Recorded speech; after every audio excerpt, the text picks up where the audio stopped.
네, 여러분 반갑습니다. 저는 메가스터디에스입니다. 자, 우리 오늘은 우리 학교 어법 문제 어떻게 나옴이라는 캐스트를 갖고 왔는데요.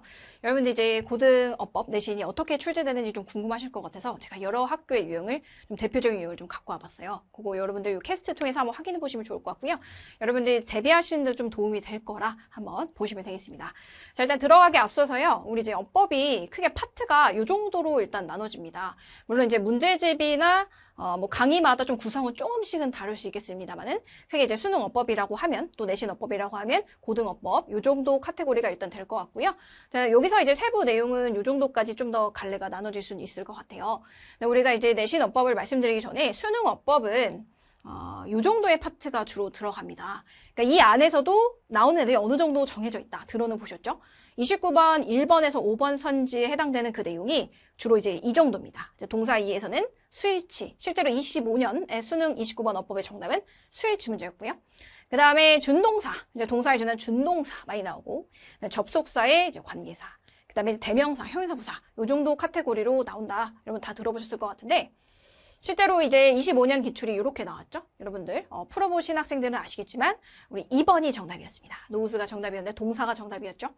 자, 앞에 보시면 페이션트 같이 복수명사 주어기 때문에 그거에 대한 수일치 노우가 들어갔다. 그래서 생각보다 문제의 가장 기본적인 요소죠. 주어 동사의 수일치 문제는 정답으로도 꽤나 많이 나옵니다. 그러니까 25년에는 수일치가 나왔다라는 거 한번 확인을 해보시고요. 중요한 건 사실 이건데 이게 제가 주로 이제 전달드리고자 하는 그런 포인트인데 우리 이제 내신어법 같은 경우는 좀 더 고등어법을 말하는 건데 내신 고등어법 파트가 이 정도가 들어갑니다. 이 정도라는 건 지금 다 색깔이 변했잖아요. 우리 아까 앞에서는 수능어법 같은 경우는 좀 빈칸이 있었죠? 좀 빠지는 부분들이 좀 있긴 있어요.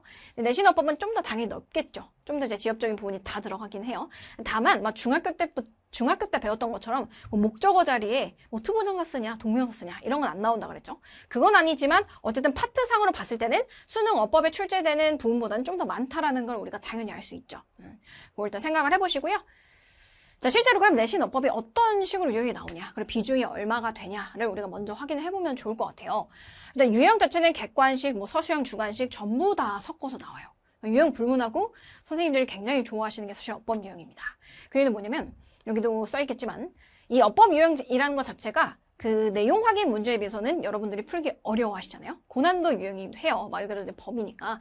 그래서 이제 내신 측면에서 봤을 때는 변별력 확보하기가 굉장히 좋은 유형입니다. 그래서 굉장히 많이 출제를 하시고요. 뭐 여러 가지 유형이 있겠습니다만은 제가 이제 뒤에서 하나씩 보여드리긴 할 건데 한 단락 지문을 통째로 출제하기도 하고 여러 문장을 가지고 거기서 이제 어법상 틀린 거 맞는 거를 골라라 이런 형식으로도 나오기도 해요. 어쨌든 크게 봤을 때 비중이 어느 정도 되냐인데 여기 옆에 보이시죠 여러분? 평균 33문항. 그러니까 전국적으로 봤을 때 중간고사, 기말고사가 뭐 40문제 안짝으로 출제된다라고 하면 그 중에서 9문제니까 절대 적지 않죠, 여러분? 거의 이제 30% 안짝으로 어법이 출제가 되더라랍니다. 굉장히 비중이 크다라는 걸 우리가 알 수 있죠. 그러면 내가 이제 고득점 1등급을 노린다라고 하면 어법 틀리시면 맞기 어렵겠죠, 여러분? 이 생각을 하셔야 되고요. 자, 이제 유형을 하나씩 볼 건데 보세요. 본인의 학교 여기 들어갈 수도 있고요. 아닐 수도 있는데 제가 기출을 이제 그대로 가져온 건 아니고 약간 이제 응용된 버전의 문제를 갖고 오는 건데요. 사실 유형을 제가 이제 뭐 한 10개 안짝으로 갖고 오긴 했는데 전국적으로 봤을 때 사실 이 유형 이상으로 많을 수도 있어요. 근데 대표 유형이 이렇다라는 거를 여러분들이 여기서 확인하시고 아, 우리 학교도 이런 식으로 출제가 될 것 같아. 이런 식으로 출제가 된대 라는 거를 생각을 하시면서 한번 확인해 보시면 되겠습니다. 첫 번째는 어법이 틀린 걸 모두 고르래. 얘는 우리가 이제 가장 익숙한 형태죠. 29번 수능 모의고사 어법의 형태인데요. 문장은 아니지만 이렇게 단어 또는 이제 단어가 이제 밑줄 쳐져 있죠. 이 중에서 찾으면 되는데 수능 어법 모의고사 어법이랑 좀 다른 건 뭐예요? 모두 고르래. 그러니까 복수 정답입니다. 그래서 첫 번째 유형은 오지선다이지만 복수 정답이기 때문에 까다롭다. 그죠? 답이 2개일지 3개일지 4개일지 아무도 몰라. 그게 중요하다라는 거 좀 어렵죠?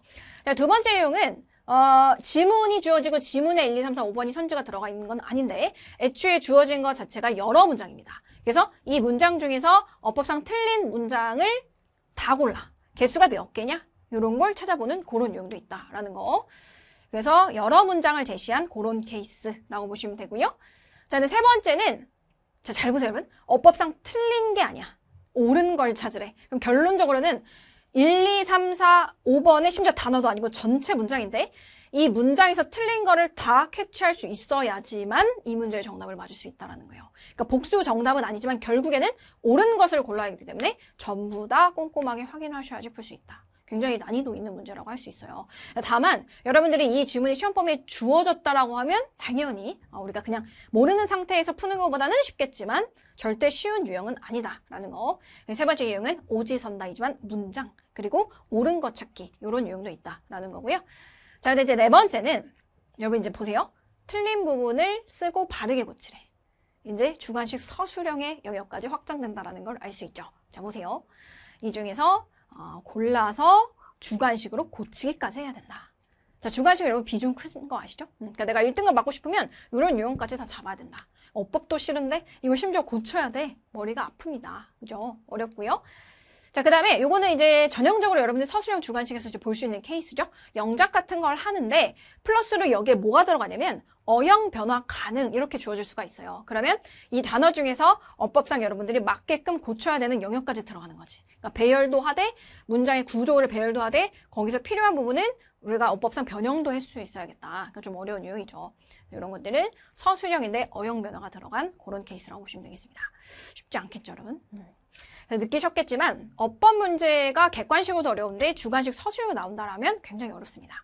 여러분들이 하실 수 있는 건 뭐냐? 우리가 컨트롤할 수 있는 영역, 준비할 수 있는 영역이죠. 그게 뭐냐? 기출을 일단 확인해 보시면 일단 가장 좋아요. 기출을 통해서 우리 학교의 유형된 어법 문제의 비중을 일단 확인해 봅니다. 그러면 내가 공부를 할 때 어느 정도 어법에 투자를 해야 되냐를 여러분들이 시간 분배를 할 수 있잖아요. 그걸 좀 생각을 해보시면 좋아요. 좀 어렵게 나온 학교 같은 경우는 어법 문제가 좀 많이 나올 수가 있어요. 비중이 클 수 있단 말이야. 그죠? 그러면은 좀 공부 방법을 바꾸셔야 돼요. 주로 이제 대입학, 지문, 요지만 공부해서 시험을 보시면 1등급 맞기가 어렵습니다. 그렇기 때문에 핵심 구문, 어법까지 전부 다 좀 시간 많이 투자해서 이제 공부를 해주셔야 될 것 같고, 내가 좀 어법에 굉장히 두려움이 많고, 난 좀 어렵다라고 하는 학생들은, 제가 보여드린 것처럼 유사 기출이 있죠. 우리 학교 문제가 정확히 나오는지 어떻게 나오는지 정확히 알 수는 없겠지만, 주로 학교에서 이렇게 나오더라, 어법 문제가. 그죠? 그런 건 확인할 수 있잖아요. 문제집이나 강의를 통해서. 그런 것들을 많이 접해봄으로써 여러분들이 좀 감도 높이고, 어법에 대한 두려움을 좀 낮추고 시작하시면 훨씬 더 도움이 될 거다라는 측면입니다. 그래서 우리가 대처할 수 있는 부분을 우리가 대처해가지고요, 여러분. 어법까지 꽉 잡으셔서 반드시 1등급을 잡으셨으면 좋겠습니다. 여러분, 그러면 저희는 강좌에서 뵙도록 하겠습니다. 안녕!